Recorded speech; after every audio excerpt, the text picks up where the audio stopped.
Hey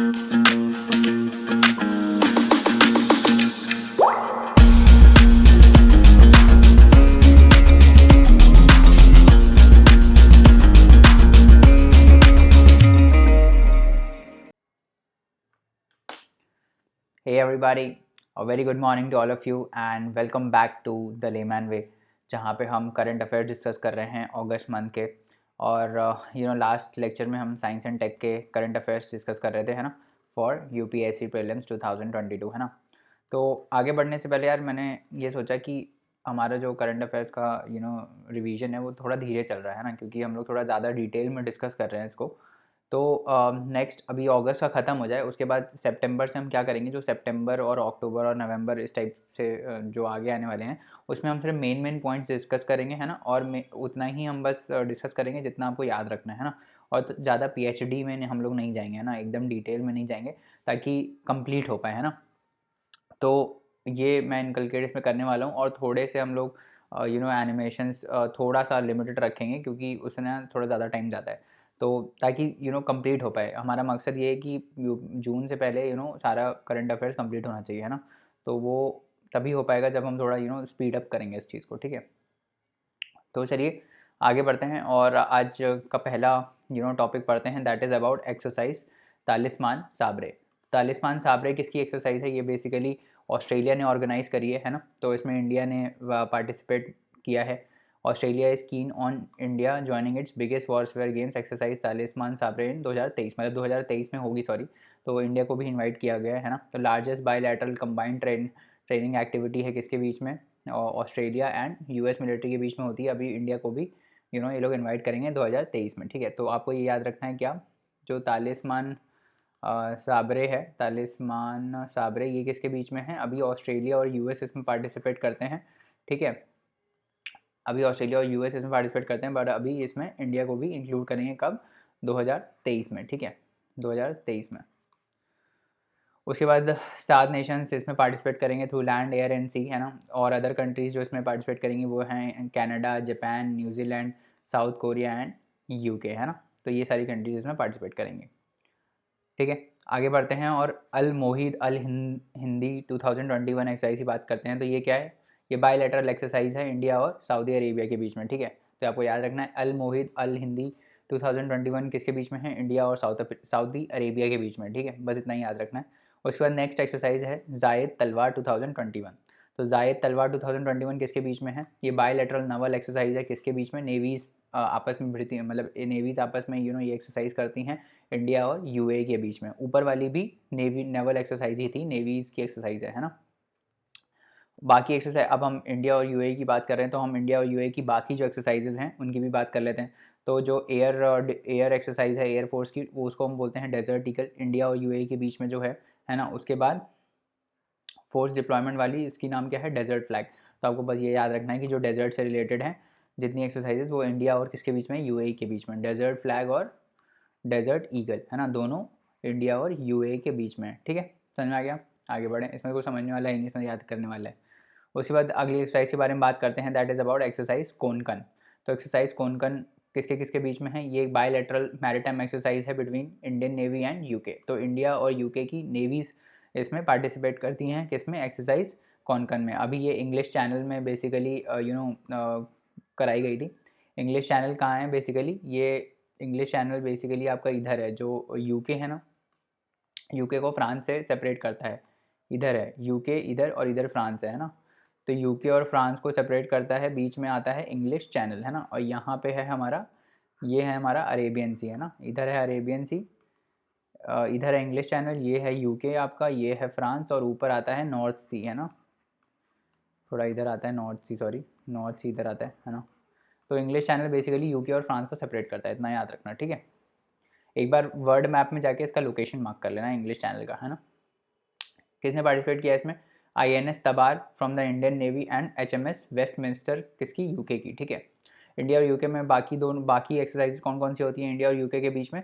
एक है इंद्रधनुष। इंद्रधनुष जो है वो एयरफोर्स की एक्सरसाइज है, और जो अजय वॉरियर है that is a military exercise, है ना। तो अजय वॉरियर मिलिट्री एक्सरसाइज है किसके बीच में? इंडिया और यूके के बीच में। और इंद्रधनुष किसके बीच में है? इंडिया और यूके के बीच में। सॉरी, इंद्रधनुष एयरफोर्स की एक्सरसाइज है बिटवीन इंडिया एंड यूके, है ना। तो इंग्लिश चैनल का है, चैनल इज द नाम for of Atlantic ocean that separates England from northern France, है ना, इंग्लैंड और फ्रांस को सेपरेट करता है। It links the southern part of the North Sea by the Strait of Dover. तो बेसिकली ये अगर फ्रांस का नॉर्दर्न पार्ट है ना, यहाँ पे इंग्लैंड है, ठीक है, यहाँ पे ये बीच में है इंग्लिश चैनल, है ना, इधर आपका नॉर्दर्न सी है ना, इधर नॉर्दर्न सी है, तो नॉर्दर्न सी का जो सदर्न पार्ट है ना वो यहाँ पे आता है, ठीक है, ये नॉर्दर्न सी का सदर्न पार्ट इधर आता है, यहाँ पे है स्ट्रेट ऑफ डोवर, है ना, this is straight of Dover, straight of Dover, है ना, और ये है अपना अरेबियन सी इधर, ये मैंने बताई दी आपको, है ना, दिस इज आर अरेबियन सी। तो ये दोनों आपस में सेपरेट होते हैं ना, by which channel called English channel, है ना। उसके बाद अगली एक्सरसाइज की बात करते हैं, that is about Kaz in. Kaz नाम से ही पता चल रहा है, Kaz is for Kazakhstan, IND is for India, है ना। तो कजाकिस्तान और इंडिया के बीच में है जॉइंट ट्रेनिंग एक्सरसाइज है, ठीक है। अभी इसको कहाँ पे ऑर्गेनाइज किया गया, ऐशा बीबी में, जो कि कजाकिस्तान में है ना। बाकी इंडिया और कजाकिस्तान के बीच में कौन सी एक्सरसाइज है, प्रबल दोस्तक। तो प्रबल दोस्तक किसके बीच में है, इंडिया और कजाकिस्तान के बीच में, याद रखना प्रबल दोस्तक किसके बीच में है, इंडिया और कजाकिस्तान के बीच में, ठीक है। उसके बाद अगली एक्सरसाइज की बात करते हैं, that is about sea cat. तो सी कैट क्या है, सी कैट एक मिलिट्री एक्सरसाइज है ना। इसका फुल फॉर्म क्या है, South Asia cooperation and training military exercise. South Asia cooperation and South Asia cooperation and training exercise, ठीक है। कौन लीड करता है, US नेवी लीड करती है, इस बार सिंगापुर में कराई इन्होंने, है ना। बस याद रखना है कौन कराता है, US नेवी कराती है, सॉरी। आगे बढ़ते हैं जल्दी से और बात करते हैं हाईएस्ट मोटरेबल रोड की। तो BRO ने बेसिकली वर्ल्ड की हाईएस्ट मोटरेबल रोड बनाई है, 19,300 फीट पे बनाई गई है ये रोड। कहाँ पर बनी है, उमलिंगला पास से होते हुए ये रोड बनाई है BRO ने, है ना। तो BRO has constructed this road at Umlingla pass in eastern Ladakh. Umlingla pass कहाँ है, ईस्टर्न लद्दाख में, ठीक है। आपको याद रखना है कहाँ पर है, ये लद्दाख है ना अपना, ऐसे ये जम्मू कश्मीर आता है, इधर ये मैप इधर है, इधर, ठीक है, उमलिंगला, ठीक है, इधर ईस्टर्न लद्दाख में है, ठीक है। इसको किस प्रोजेक्ट के अंदर बनाया गया है, इस प्रोजेक्ट का नाम है प्रोजेक्ट हिमांक। तो प्रोजेक्ट हिमांक के अंदर बेसिकली BRO जो है वो रोड्स कंस्ट्रक्ट करता है हाई एल्टीट्यूड एरियाज़ में। उमलिंगला पास किसको कनेक्ट करता है, it connects the Chisumle and Demchok from Leh, है ना। ये दोनों विलेजेस हैं जो ले में विलेजेस हैं, देमचौक जो है ले में, उसको कनेक्ट करता है चिसुमल विलेज, बोला भी नहीं जा रहा है, ठीक है, इसको इससे कनेक्ट करता है, बस इतना याद रखना है ना।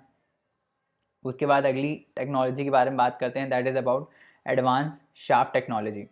तो इसमें क्या होता है शाफ्ट टेक्नोलॉजी में, बेसिकली इसमें हम लोग बेसिकली क्या करते हैं, मेटल के कुछ स्ट्रिप्स को, है ना, मेटल के कुछ फॉयल स्ट्रिप्स को एयर में रिलीज़ करते हैं, जिससे क्या होता है कि जो दुश्मन का जो दुश्मन का रेडार होता है वो डिटेक्ट नहीं कर पाता, उसमें ऑब्स्ट्रक्शन क्रिएट करने के लिए हम ये करते हैं, ठीक है। तो मान लो किसी का मिसाइल आ रहा है ना, वो अपना रेडार से मतलब स्कैन करते करते आ रहा है ना, तो उसके पाथ को ऑब्स्ट्रक्ट करने के लिए हम ये इसमें मेटल स्ट्रिप्स हवा में जो है वो रिलीज़ कर देते हैं, ठीक है। तो वही है ये एडवांस शाफ्ट टेक्नोलॉजी, ठीक है। किसने डेवलप की है, DRDO ने की है। DRDO has developed advance shaft material and shaft cartridge, है ना, जिसे छोड़ोगे कैटरेज, जिसे जो वेपन होगा ना उसमें कार्टरेज लगेगा, तो वो डेवलप किया है DRDO ने in collaboration with HEML, that is high energy material research laboratory, है ना, पुणे टू सेफगार्ड जेट्स, ठीक है। तो बेसिकली रेडार को ये ब्लॉक कर देता है, मान लो ये हमारा जेट जा रहा है ना, तो ये किसी दुश्मन के रेडार में नहीं आए, है ना, इसलिए क्या करता है ये मेटल स्ट्रिप्स जो है वो रिलीज़ करता है एयर में, ताकि इसको पकड़ा ना जा सके, ठीक है। Strips of metal foil are release in air to obstruct radar direction, ठीक है। It aims to safeguard the fighter aircraft of the air force against hostile radar threats, है ना। The IAF has started the induction of this technology, ठीक है। तो IAF Indian air force ने already order दे दिया है प्राइवेट कंपनीज़ को इसको बनाने के लिए, है ना। तो वो ऑलरेडी टेक्नोलॉजी को डेवलप मतलब इंडक्ट करेंगे अपने प्लेन्स में, है ना। उसके बाद आगे बात करते हैं मल्टी मोड हैंड ग्रेनेड्स की। तो मल्टी मोड हैंड ग्रेनेड्स किसने डेवलप किए हैं, again they are design by DRDO and terminal ballistic research laboratories, ठीक है। और ये किस प्राइवेट कंपनी ने प्रोड्यूस किया है, इकोनॉमिक्स एक्सप्लोजिव्स लिमिटेड, ठीक है। तो ये पहला बैच जो है वो हैंड ओवर हो चुका है इंडियन आर्मी को, है ना, ठीक है। तो ये आपको याद रखना है। इंपॉर्टेंट ये है कि इसने ये जो इकोनॉमिक्स एक्सप्लोजिव्स लिमिटेड है वो एक प्राइवेट कंपनी है नागपुर में, उसने इसको मैन्युफैक्चर किया है ना, हैंड ग्रेनेड्स को, ठीक है। बट ये टेक्नोलॉजी जो है वो DRDO ने डेवलप करी है, उन्होंने ये टेक्नोलॉजी इस बेसिकली कंपनी को दी है और बोला है कि आप बनाओ, है ना। तो ये है, अब ये आ जाए कि ये टेक्नोलॉजी किसने डेवलप की है, तो दैट इज़ DRDO, ठीक है। अगली बात करते हैं, that is about defence India startup challenge 5.0। तो क्या है ये डिफेंस इंडिया स्टार्टअप चैलेंज, ठीक है। This is launched under innovations for defence excellence defence innovation organisation, iDEX basically बोलते हैं, इनोवेशंस फॉर डिफेंस एक्सीलेंस, ठीक है। तो इनोवेशन फॉर डिफेंस एक्सीलेंस क्या है, it aims to achieve self reliance, है ना, self reliance and foster innovation and technology development in defence and aerospace. तो डिफेंस और एरोस्पेस के जो एरियाज़ हैं उसमें इनोवेशन और इंडिजीनियस टेक्नोलॉजी को बिल्ड करने के लिए ये प्रोग्राम लॉन्च किया गया था by engaging industries including MSME startups, है ना, individual innovators, R&D institutes and academia. तो इन सब के कोलैबोरेशंस और इन सब के इन्वॉल्वमेंट से हम इनोवेशन और टेक्नोलॉजी लाएंगे, किस में, टेक्नोलॉजिकल डेवलपमेंट लाएंगे स्पेस और डिफेंस के सेक्टर में, है ना। तो ये जो डिफेंस इनोवेशन ऑर्गेनाइजेशन है ये एक नॉन प्रॉफिट कंपनी है ना, जिसको आईडेक्स फ्रेमवर्क के अंडर एडमिनिस्टर किया जाता है ना। Department of defence production will release funds to DIO for setting up and managing iDEX network, है ना। तो डिफेंस जो है डिफेंस मिनिस्ट्री बेसिकली इनको फंड देगी, है ना, काम करने के लिए। उसके बाद अगले वायरस की बात करते हैं, that is called ZyCoV-D vaccine, sorry virus नहीं है, वैक्सीन है, ज़ाइकोव-डी वैक्सीन, ठीक है। ज़ाइकोव-डी वैक्सीन क्या है, किसने डिज़ाइन की है, ये DCGI ने इसको अप्रूवल ग्रांट कर दिया है बेसिकली, है ना। पहली ऐसी वैक्सीन है that can be administered to adult as well as those जो 12 साल और 12 साल से ऊपर है ना, उनके लिए भी हो सकती है ना। तो ये पहली ऐसी वैक्सीन है। और उसके बाद आपको याद रखना है कि वर्ल्ड की पहली world it is the world first and India's indigenously developed DNA based vaccine for कोविड-19। तो ये पहली वर्ल्ड की DNA बेस्ड वैक्सीन है और इंडिया ने खुद ही बनाया है इसको, ठीक है। उसके बाद आगे बढ़ते हैं, ये है क्या, ये एक प्लाज्मिड ये एक प्लाज्मिड DNA वैक्सीन है ना। प्लाज्मिड क्या होता है, प्लाज्मिड बेसिकली एक DNA ही का मॉलिक्यूल ही होता है ना। एक DNA का मॉलिक्यूल होता है that is found in bacteria and other cells and that can be use as a vaccine, ठीक है। तो ये आपको याद रखना है, प्लास्टिड होता क्या है, ये बेसिकली DNA का मॉलिक्यूल ही होता है जिसको हम वैक्सीन्स बनाने में यूज़ करते हैं, ठीक है। उसके बाद आगे बढ़ते हैं, और आगे बात करते हैं हम प्रोजेक्ट लाइट स्पीड के बारे में, ठीक है। तो प्रोजेक्ट लाइट स्पीड बेसिकली इसके अंदर यूएसए की एक कंपनी है बायोनटेक, ठीक है, उसने फाइजर वैक्सीन को डेवलप किया है अगेंस्ट कोरोना वायरस, ठीक है। तो अब इसका बेसिकली वेरिएंट डेवलप किया है, अब इसका नाम क्या है, उसका वैक्सीन का नाम क्या है, BNT162b2, जिसका कॉमर्शियल और ब्रांड नेम क्या है, कॉमिरनैटी के नाम से आएगी basically. Is a vaccine developed, it is a single nucleoside modified messenger RNA vaccine. तो हमने पिछले लेक्चर में हमने पता था ना न्यूक्लियोटाइड क्या होता है। Nucleotide is basically those basis जो RNA का स्ट्रैंड होता है, हमने ये पढ़ा था ना, जो RNA का स्ट्रैंड होता है उसमें जो ये सब होते हैं, एडेनाइन, ग्यूनाइन, है ना, उसके बाद यूरेसिल, साइटोसिन।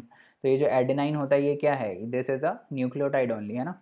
तो ये बस एक ही न्यूक्लियोटाइड से बनी है ये वैक्सीन, दैट इज़ जो भी न्यूक्लियोटाइड होगा बस एक ही है, ये 4 नहीं है इसमें, बस एक ही है। और उसको मॉडिफाई किया गया बेसिकली, जब RNA को आप मॉडिफाई करते हो तो it's called modified messenger RNA, ठीक है, which provide instructions to human cell to make harmless version of targeted protein, ठीक है।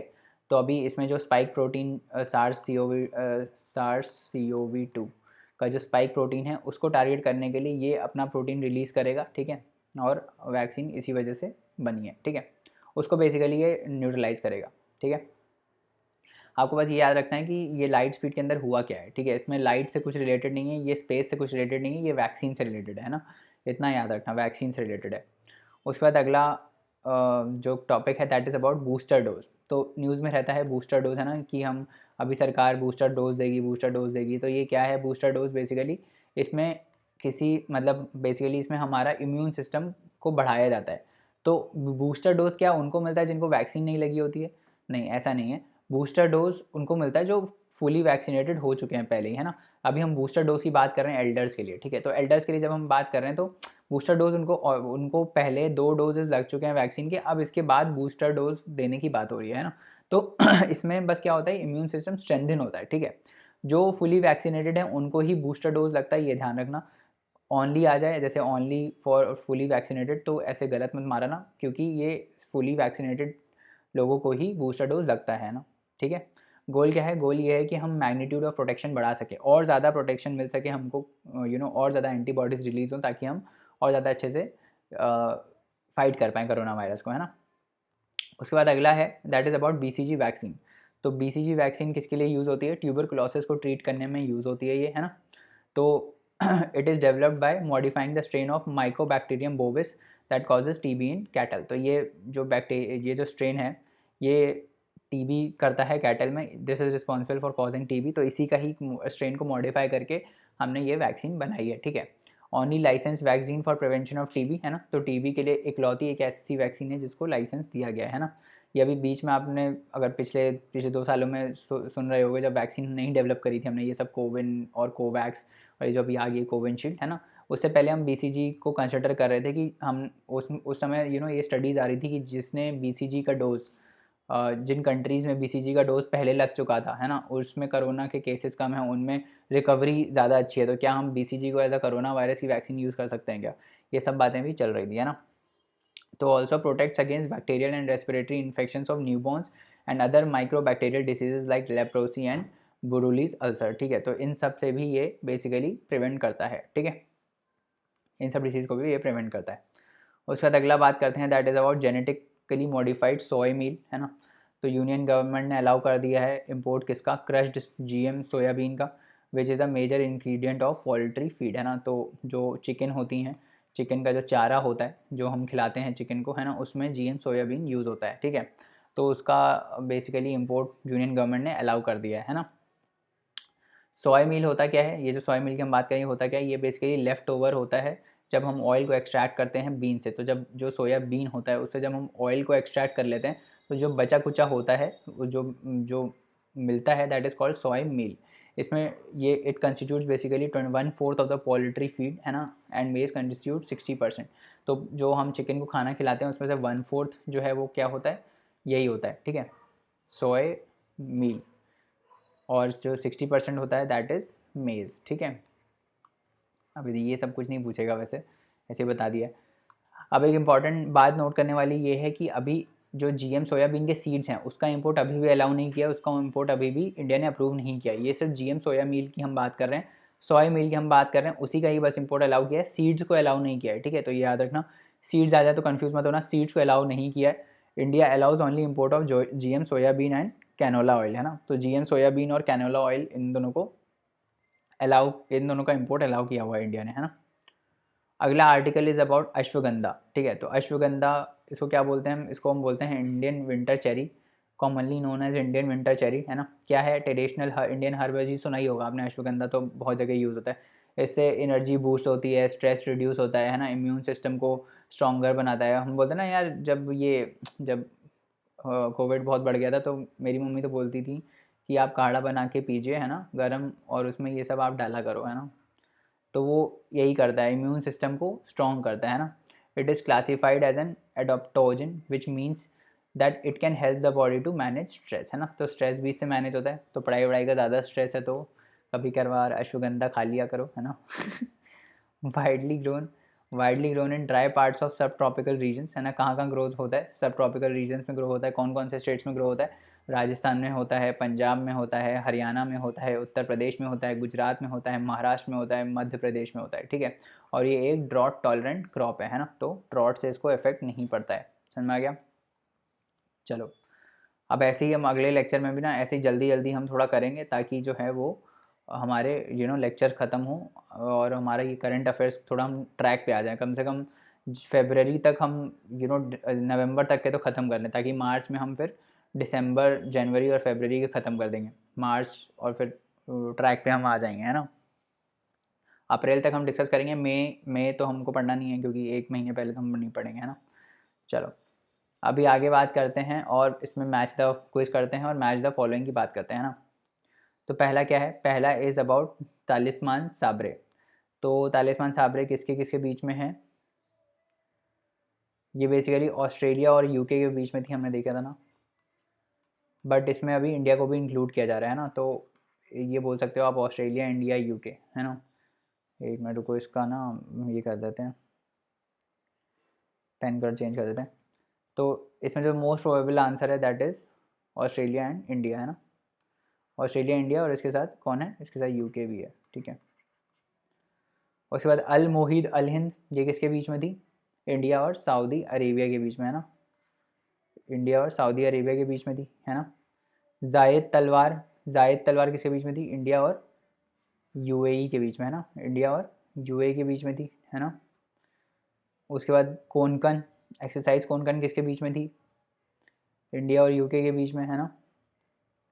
उसके बाद कजाकिस्तान, काज एंड इंडिया और कजाकिस्तान के बीच में थी। प्रबल दोस्तक अगेन इंडिया और कजाकिस्तान के बीच में ही है, प्रबल दोस्तक भी। इंद्रधनुष इसके बीच में इंडिया और यूके के बीच में है, इंडिया और यूके के बीच में है प्रबल दोस्तक। अजय वॉरियर भी इंडिया और यूके के बीच में है। डेजर्ट ईगल किसके बीच में, इंडिया और डेजर्ट ईगल इंडिया और इसके यूएई के बीच में, है ना। डेजर्ट ईगल भी इंडिया और यूएई के बीच में डेजर्ट ईगल, है ना, ठीक है, समझ में आ गया। इसको ना ऐसे कर देते तो ज़्यादा बेटर रहता है, 1 2 3 4 5 6 7 8 9, तो और पहला यहाँ पे हो जाएगा, ठीक है। उसके बाद दूसरा इधर हो जाएगा, जायद तलवार इंडिया और यूएई, कोंकण इंडिया और यूके के बीच में, चौथा, पांचवा इंडिया कजाकिस्तान, ठीक है। प्रबल दोस्तक भी इसी में ही है।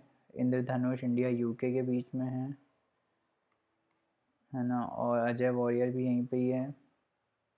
डेजर्ट ईगल इंडिया यूएई के बीच में, ठीक है। चलो आगे बढ़ते हैं और अगले क्वेश्चन की बात करते हैं। Consider the following statements regarding ZyCoV-D vaccine. ZyCoV-D vaccine के बारे में बात करते हैं। पहला क्या है, it is the first vaccine in India that can be administered to adults as well as those with 12 years and above. तो ये सही है ना, 12 साल से ऊपर वालों को ये वैक्सीन दी जा सकती है। It is the world's first and India's indigenously developed DNA-based vaccine for COVID-19. तो this is also correct. It is world's first, है ना, तो C हो जाएगा इसका आंसर। अगला क्वेश्चन देखते हैं, that is about BCG vaccine. BCG vaccine is use for treating, it is use for treating tuberculosis, है ना। BCG ट्यूबरक्लोसिस के लिए यूज़ होती है। सो thank you so much guys. थोड़ा हम जल्दी जल्दी ही पढ़ेंगे लेक्चर्स, है ना, और अगले लेक्चर से हम और ज़्यादा इसमें डिस्कस करेंगे और थोड़ा इसी टाइप से आगे बढ़ेंगे, है ना, ताकि हम जो है उसको कंप्लीट कर पाएँ सितंबर, इस महीने के एंड तक सितंबर और अक्टूबर भी कंप्लीट हो जाना चाहिए, है ना। जनवरी के ऐसा प्लान है मेरा कि सितंबर और अक्टूबर का भी हम कंप्लीट कर देंगे इसी महीने, है ना, तो थोड़ा जल्दी चलेंगे हम, है ना। तो और बाकी आप कमेंट करके बता सकते हो कि अगर ज़्यादा जल्दी नहीं चलना है, आराम से चलना है या कैसे चलना है, वो भी आप कमेंट करके बता सकते हो, है ना। बाकी मेरा प्लान यही है कि प्रीलिम से पहले सारा कंप्लीट होना चाहिए कोर्स, है ना, तो उसी हिसाब से हम चलने वाले हैं ना। So thank you so much guys, and for more such courses you can log on to www.thelemonway.com and you can also leave us a review on Google like other students have done, and please explore our YouTube and recommend our lectures to others. So thank you so much, अगले lecture में मिलते हैं, bye bye, take care.